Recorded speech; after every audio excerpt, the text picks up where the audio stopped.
I'd like to open the discussion to the audience now. I'll just leave you a small thought over here since we have quite an international audience. I would like to get in the positives or the good learnings about diversification of mechanical engineering that you have from your experience having traveled a lot internationally. So if any questions from the audience? From my experience, when I studied, my first year was a general year. And I think the movement from that point has been gathering pace. It's very hard for us now to define what a mechanical engineering degree is. Degrees in our universities are a mixture of a whole lot of different units that people put together and come out at the other end. And they have a lot more choice now in what interests them, what's going to be useful to them, and hopefully what's useful to their employers if they're already going through a scheme. It is more the challenge for our institution and all the other institutions, and perhaps the Engineering Council, to keep pace with what is happening, because it's going to continue down this route. The Engineering Council and the institutions aren't going to change it. It's industry and the needs of the world that are driving what's happening. Okay, thank you, Ken. Good morning. I do agree with what Ken just mentioned about being a mechanical engineers. We have a lot of different direction to go, but one of the major issues is what is mechanical engineers. And I agree with the panel's members just mentioned about mechanical engineering can do everything, but to the general public, the most important is perceptions. If you talk about everything, then no one knows what exactly mechanical engineering is. This is one of the problems. And a lot of universities in the world, they are now trying to make a lot of very fancy programs and try to divert the student come into the mechanical engineers. For example, we're talking about the biomedical. I think now is a quite professional area, but many years ago, it's still quite fancy name. And product design is go to another extreme. And they try to cut down a lot of fundamental knowledge, the core knowledge in mechanical engineering, and then to try to inject a lot of new items into it. But one thing is very important is the value of mechanical engineers is the core knowledge, how to apply our core knowledge to develop in new products or new tools. So the core knowledge is very important. But recently, what we have discovered is that there's a lot of programs trying to cut down a lot of very difficult subjects and just put some fancy subject in, for example, computer simulation, but without telling the student what is the core things, what is the knowledge behind to develop this kind of computer programming. So this is one of the major issues we have to be very careful, because I really agree for another panel member mentioned about hands-on experience. When the time you know about, we only have 4-year programs. Some countries only 3-year programs. And how we can have enough time to teach the student sufficient knowledge about mechanical engineering. It's not that easy subject. It's a quite difficult subject, mechanical engineering. But while at the same time, you put a lot of different fancy subjects into it, and then you just cut down a lot of hands-on experience, this kind of stuff. And hands-on experience, to my personal point of view, is very important. Because if you go to the site to do the work, you cannot just tell the people you don't know what is screw, what is a bolt, and what is welding. Those kind of things are very important. But the problem now, I think, similar to UK. When the time we recruit the professionals or academics, we just purely look at their academic backgrounds and how many papers they publish, but no one would care about whether they have the sufficient industrial experience or not. But that's very important. When the time I studied in Australia, I see there's about 70% of the professors, they have an industrial experience, so we can get a lot of information from them. And I think this is one of the key issues. Let's go to the second question about the women in engineering. I think this is also a very important part. And I can tell you about, up to this stage, I got about 10 PhD students, and 9 of them are female. The problem is that now I can see the female is more aggressive and more proactive. And I also do agree is that we just look at a lot of universities, senior positions now become a female managers, and even vice chancellor or vice chancellor or the chancellor, they are all females now. This is one of the things that we have to be very careful to look into this issue. Because in the past we always thought about males must do a better job in mechanical engineering, but now I think the whole picture has been changed. A lot of females, they have been doing much better than the male. And in terms of how we can do this kind of promotion, how to convince the female go to mechanical engineering, I think government have to play an important role. Because a lot of country government always force the people go to financial industry, for the property, this kind of management, this kind of area. It's seldom for the government to tell the people engineering with a bright future. So this is also kind of the perception go to the parents. They do not allow their female children go into engineering disciplines. So this is only my comment. Okay. So if I get you right, you coming back to the point that the onus lies back on curriculum design and on the institution itself, as in the organization like the employer or the university. I think you cannot just focus on the university itself, even for the IMechE, when the time we do the accreditations. So this is part of the role IMechE have to do.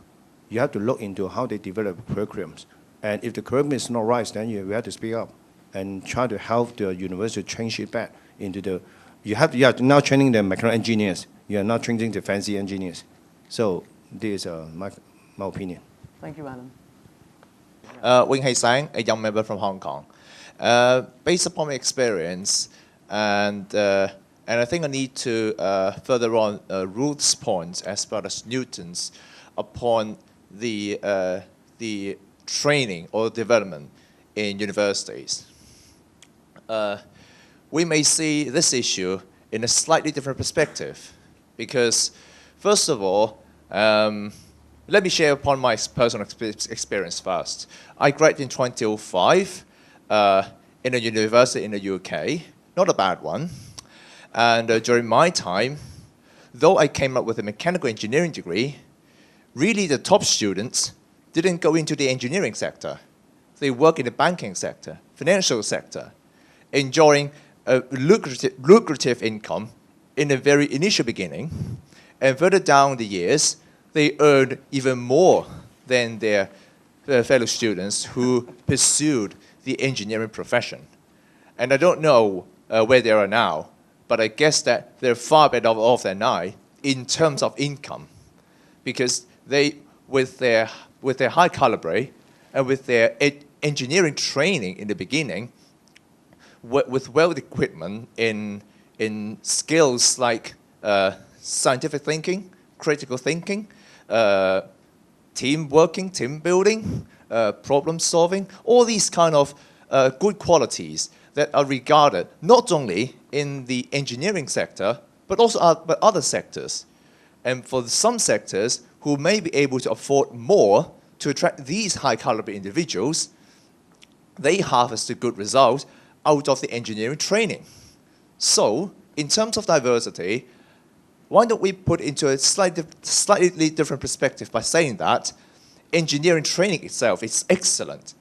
Not only it produces individuals good for the engineering industry, but also other sectors as well. Well, put in another perspective, say, if we demand graduates with practical skills, I would rather further agree on Ruth's point that it's not the job for universities. Universities in this years are not vocational training schools for various kinds of trades. They should be the institutions to train up young people with the right skill set, ready to pursue their working life. Who knows who is going to do what? One kind of training may not suit the other. Therefore, I would rather say the universities should train up young people with the right attitudes, the right caliber to adapt changes, to acquire new skills and responsibilities, and let the industry, let the individuals in the industry to further fine-tune, to calibrate their new bloods to suit in their respective jobs. And there should be a division of labor of such. Pointing fingers towards one another may not necessarily help the situation. One other point is that it is so practical that why, say in my years, why the first grade students went to the financial sector. Those companies are willing to pay and are able to pay. And engineering companies often cannot compete. I know that in Sri Lanka, the engineering profession is comparable to medical practitioners, and the medical practitioners has no one else or no other profession to compare with other than engineering. So engineering in this country is highly regarded. It's an esteemed trade. But what about others? If you compare in money terms, if engineering cannot compare with, say, financial or property sectors, people will make their choice. Therefore, if the industry wants to attract really the cream of the generation, not only the challenges, not only the great so-called opportunities offered to them, in some other terms, some additional considerations needs to be taken. That's my thinking. Thanks a lot, Wing-Hei. That's a very valid point that has been raised by W.H. Newton. Would you like to respond on the question, on a point that he raised, that since you are an employee in Sri Lanka, like the financial aspect of being an engineer in Sri Lanka, and how you as an employer make sure that you get the cream out of the university? I think it purely depends on the nature of the job and the type of the employer as well. Especially in Sri Lanka, of course, the larger the organization, and if the name is well known, then naturally there's an opportunity for the employer to attract the best. And then, of course, the other emoluments and other factors also play a greater role. I think it's purely a relative. It's relative to the organization and the type of the job parameters as well. It's very difficult to give a straightforward answer, but my practical experience is that, okay, the well-known companies find it easier to attract the best, and other people, well, will not be that lucky. Then, of course, there are instances where the Sri Lankan universities also held job fairs, where the employers used to go and meet the students and to make them aware what type of training opportunities, what type of career prospects are available, and so on. So that also goes on. Right now, in the Sri Lankan context, we find that especially the mechanical engineers are in great demand, and there is a shortage at the moment.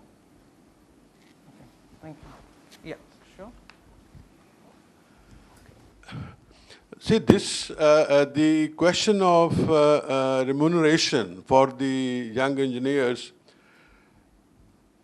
See, this obviously that the money is very important, but I think this point became very clear to many people after the 2008 recession. Because see, you get into banking, insurance, very high-paid jobs, very extensive work. By the time you are about 44, 45, you are considered too old to carry on. And invariably, there will be some inducement for you to take a voluntary retirement and do whatever you want to do. Of course, many of them have made enough money by that time, and they can happily retire. But happily retire at the age of 45. Whereas in organized engineering sector, you have a sustained career. You start after graduation, you carry on steady in a normal, I would say, human activity, and carry on till you retire at the age of 55 or 58 or 60. See, this is again, now, I'm going to ask a question to one individual over here. He comes from an institution where the country as a nation is spending hell of a lot of money. We get the best, the cream of the cream of the students into the institution as engineers, to be trained as engineers. What happens? As soon as they qualify, 80% of them disappear. Some go for higher studies, some go for banking, he is the one who chose engineering. Why did you choose engineering?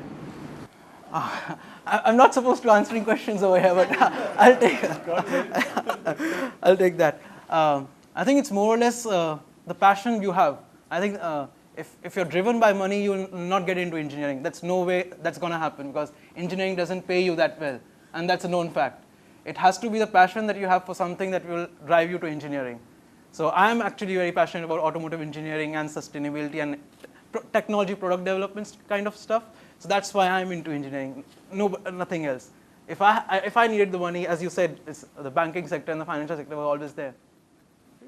Simply, WH's question led me to think for a moment. My predecessor as British High Commissioner here had a degree in physics. And when I was the Deputy Ambassador in Ireland, in Dublin, the new ambassador just before I left had a degree in engineering.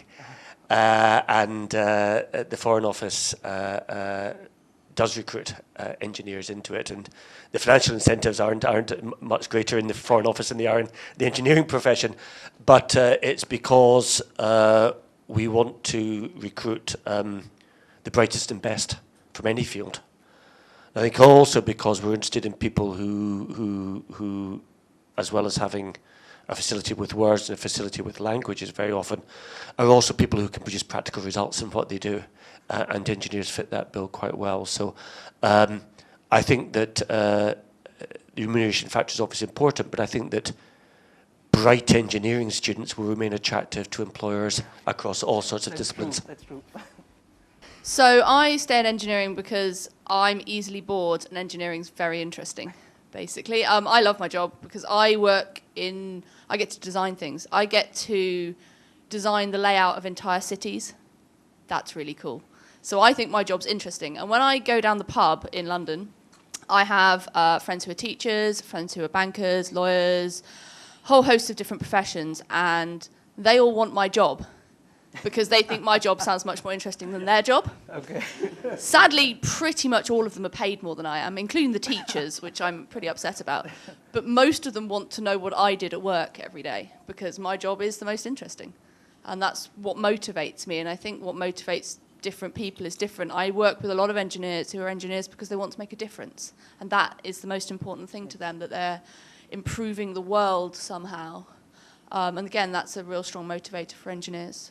The people who want to earn a lot of money, a lot of them will do engineering degrees because if you're focused on the best opportunity to get you into finance, doing an engineering degree is the most attractive degree that you can do. And fair play to people who do that, because if that's your career goal, then you should study engineering and you should get the skills and, challenge the other engineers around you by working with them. WK Zhao from Northeast Asia region. It's interesting. I think I listen to the panels and all the colleagues around the floor to share on the subject. I would like to look at things from another perspective. Whether in the 60s, I think a lot of engineers with hand-on experience now in our 21st century, our engineering is very great in the software side, produce everything. We don't need like physical drawings, everything on computer simulations. But to me, we got to enjoy balance. We got to have a balanced approach. Whether it's a university in their curriculum should produce really about the people good in the theory, and the industry and the institution have the role to bring in about the hands-on experience. It may well be the case, but I would like to see about a balance. In my days, in the university, they have what they call the fin sandwich. When you're doing a study, in your summers, you go into things, and sometimes you can go to fake sandwich. After 2 years study, you go to industry for 1 year, confirm your interest, back to school. So I have no answer because we are all confident about these things. Seem to be like a pendulum. From one extreme, go to another extreme. But should we have a middle road? Food for thought. Regarding about on the engineering, if you ask me that, mechanical engineering is a very difficult subject to study. We cover a lot of things, mathematics, thermodynamics, hydraulic aerodynamics, everything, string of material. Why on earth people would like to do this? But then fact would tell us that by our very rigorous training, we have an analytical mind, just like all people sitting around here. Everyone would like to pick mechanical to graduate from doing mechanical engineering into their professions. That support I was always saying about when we're doing a jack of all trade, we can fit in any discipline, any branch about all of the professions, so long as we have a mind to do it. So the important thing is that so long we enjoy what we are doing and have a passion for it, whether you are an engineer, I strongly believe that you will make your career one day. You don't necessarily have to be in banking or insurance. In my life careers, I can see about ups and downs. And now I'm back to Hong Kong for 20 years. I've described in Hong Kong about is the golden era for engineers in Hong Kong. Their graduates can command a lot higher salary than in a lot other sectors. We cannot control the cycle, but what you can do is to manage your own destiny. That's my one. Thank you, WK. Anything from the young engineers from sitting at the back? I think the young engineers should be the ones who are sitting in the front, actually. Yeah, hi. I'm Ankit from India. I'm the young member. And I agree to the point everyone has made that engineering has a significance. Like he said, everyone is going to banks and going for money. But someone has to take an initiative and work for benefit and work for people. And I, as an engineer, I'll take an initiative and work for all of us and all the world to make this place safe, to the place sustainable, because the people who are going for high standards of living, we are making the high standards of living possible for them.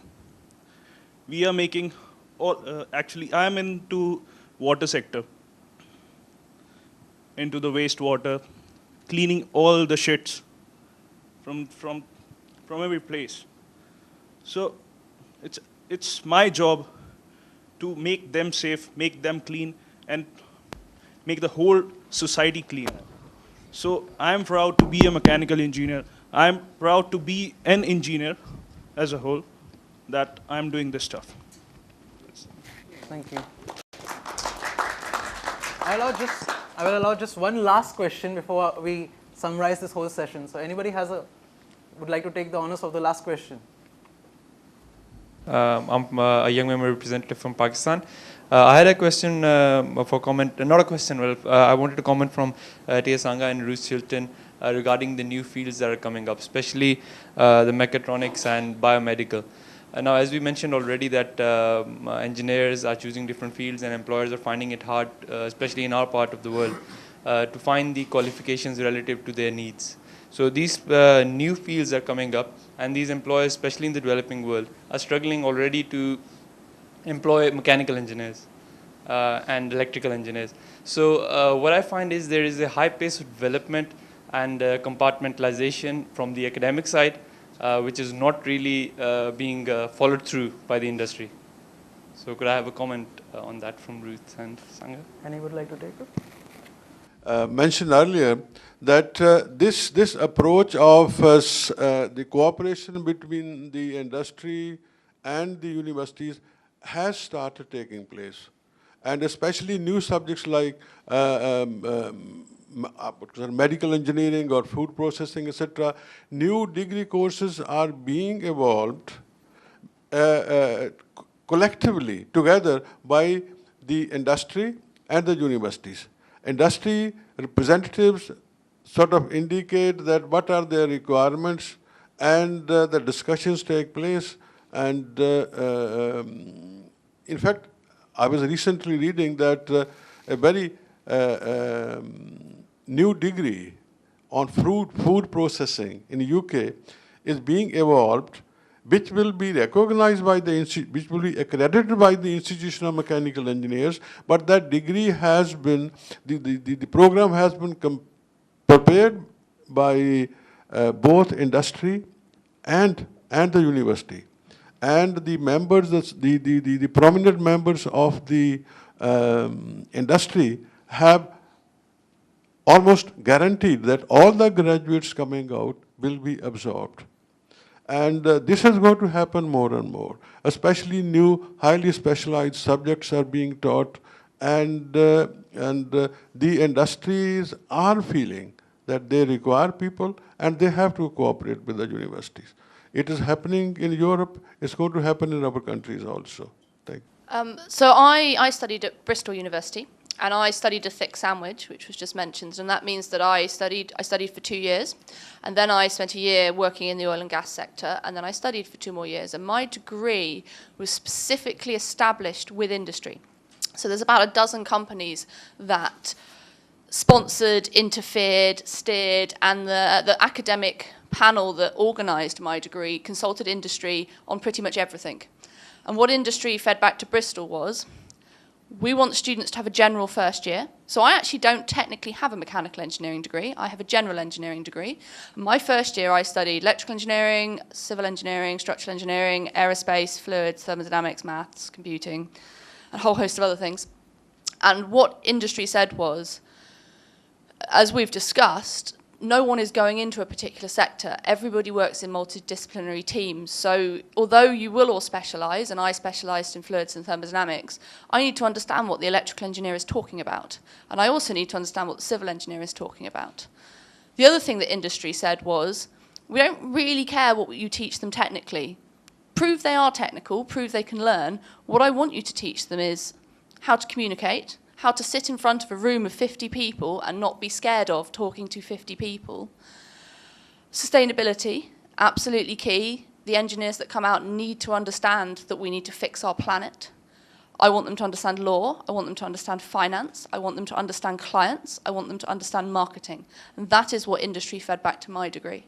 And it was nothing to, they pretty much didn't care what technical skills we came out with as long as we had some. And the other thing was working in teams. I don't think I did a single piece of work on my own during the whole of my degree. So industry does get involved in degrees, and I think that's really valuable, but it's different paths for different people, really. Okay. I think we need to cut short here. We can go on for the whole day if we keep on continuing on this discussion. So I'll just try to summarize a bit, and just correct me if it's not according to what you feel right now. So I got a general feeling like all of us are engineers here because we want to be. We are not driven by the money, but yeah, it's helpful to have the money. Yeah, and as a feeling, if you're good engineers, the money will follow you. So just aim for that, aim for the excellence in engineering, and you'll get the money behind you. The second point I have is something that's being raised again and again is the onus lies back to the engineer himself. We can't be dependent on universities or the industry. So we need to take the initiative to get our skills polished up and get the proper practical training. But at the same time, the industry needs to take some bit of it, the employers need to take some bit of the responsibility to train the engineers before they actually start working. Because it's not up to the university to train specific needs of each and every industry. And lastly that I have, the point on women engineering. I'll just finish off with one small line. If you want to have a successful company, hire women engineers. So I'd like to thank all the panelists for all the time, especially His Excellency for all the time from his busy schedule.